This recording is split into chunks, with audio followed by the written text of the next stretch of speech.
Chantal and me are fraternal twins. Emma, what are you doing in there? That means we were born at the same time, but we're not identical. Oh my god, Emma, open up! In fact, we're very Mum! unidentical. Hi guys, thanks for your time. Nice to meet you. You too. Fresh from watching the film yesterday myself. Well, how would you describe it? I would describe it as a coming-of-age comedy. I suppose about two sisters who are quite different, but have to learn to kind of become friends again. It's a much more than coming of age as well. I find you playing the main character. You do come of age of sorts, but there's a lot more to it than that, I think. Do you agree? Well, what do you think? No, just the musical element Yeah. and, the personal sort of, the sisterly thing too. Like, that's much more than your standard coming of age. So I was saying that it's a lot about like acceptance. Obviously, they're both fraternal twins, so they're going to clash, and I almost feel like, Emma, criticises Chantal for the way she is, and Chantal does the same with Emma. But in fact, if they were the same, they would probably hate that, because I feel like they love being different, and so it's about acceptance and meeting each other halfway and really actually being more alike than they thought, despite how they dress and their way of living and their way of thinking. So I thought that was really nice. Was it a hard film to get made? Well, it was my first film, so it was a challenge. So we were really lucky that Screen Ireland, decided to help us make it. So, having not done one before, it's a bigger kind of hill to climb. But I was really lucky that we got to do it. Yeah. And for you, how did the job come about? Was it a standard audition, or was it? So I had got a call from my agent saying that he was interested in casting me for Emma and Malahart, and I was really interested in that. I read the script. I told that I'd be in a band, and straight away I was like, yeah, oh my god, that's so cool. And I loved my character. I was so excited for like the costume and everything. So I went I was interested, and I went and I done the audition. I done a self-tape with my agent and Lisa Richards, and then we had a Skype call, and then we met up and we done some workshops and everything. So it happened pretty quickly. But it was really exciting, yeah. You say you were excited about the character because it was like you, or because it's so unlike you? Because it was like me in ways, and I think Emma is the extreme.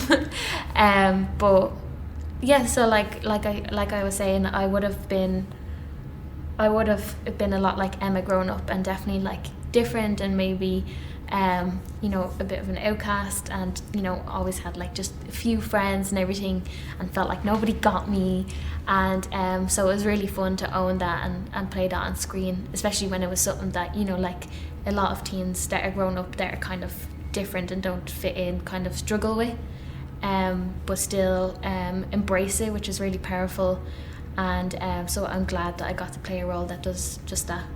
Did the difficulties you faced and speak of there come from the boxing, or did that drive you to the boxing, or? Oh, like as in an outlet? Yeah. No, because I said this before, but boxing was never really about like fighting or like hurting someone or like getting in the ring and letting my anger out.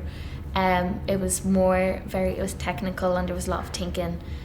So I was never strong. I never like knocked someone out or hurt someone, and it was more about like movement, and it's like dance, like it's like an expression of self, like you're dancing around the ring, you're studying the other person. That's interesting. I mean, I wouldn't have thought, and the acting too, like that the two, fighting and acting and dancing, would all go together, but you describe it in a way that it kind of makes sense. That's what it was for me, definitely. Yeah. The discipline, I guess. Yeah. Getting Mo Dunford on board for the film must have been a nice turning point as well. Yeah, that was great. He'd been in Handsome Devil, I think that Treasure had just made before. So, and I'd seen him. Had you guys worked together ever? Had you? No, but he did contact me a few years ago when I used to live here. He came out just to congratulate me, and I was like, oh my god, it's Mo Dunford, because I had seen St. Patrick's Day and all before. So we had knew of each other, and like when he came on set, he was like, so good to meet you, and I was like, oh my god, so good to meet you. And it was really important that you guys kind of connected, because he is, he's obviously, it's a tricky character to get right, and it was really, really lovely that you guys already. Oh yeah, I was definitely delighted that I had known him and like knew who he was, and that he was like a really nice and polite person. Yeah. And, Well, you're right, the difficult character, because he's sort of almost 50-50 creep but lovable. You know, in so many ways throughout the whole film. It's sort of this choppy changey sort of thing. Those scenes in bed must have been hard to do then. No, they weren't. A lot of people ask me that because, like, in Rebellion, I was playing a prostitute, and people were like, "Oh, it must be hard, you know, talking to the men and everything when you're pretty young." And I was like, well, it's not really, because when you're in character, you think of what your character wants and where your character is going, so that kind of switches off, and it is really just work when it comes down to it. But I would never do what I'm not comfortable doing. I'm like strong enough in that sense to say no to things or suggest changing it up. So yeah, I'm never uncomfortable with the things that I do, and I'm looking and it helps when to you know Dunford to be in bed with him too, I suppose. Yeah.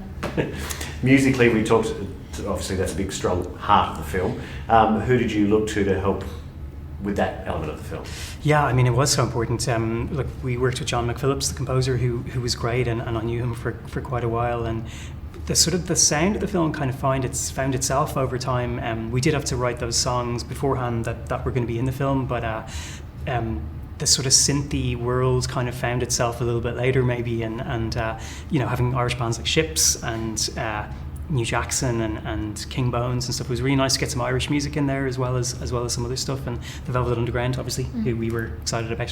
Had you ever heard of them before? Yeah, I did. You did know them, Yeah. didn't you? Because in the story, she hasn't, but I was sure you'd know.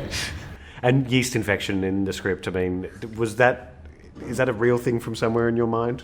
That was Paul Murray. That was definitely Paul's in the script. That was his gag. It was a gag. So it was a gag. There is no band out there. That's. I mean, there probably is. from. It's a great name. Yeah, it could be.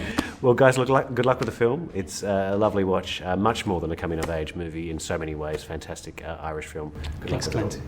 it all. Thank you. Maybe the chance to change your life only comes around once or twice. You have to go all in.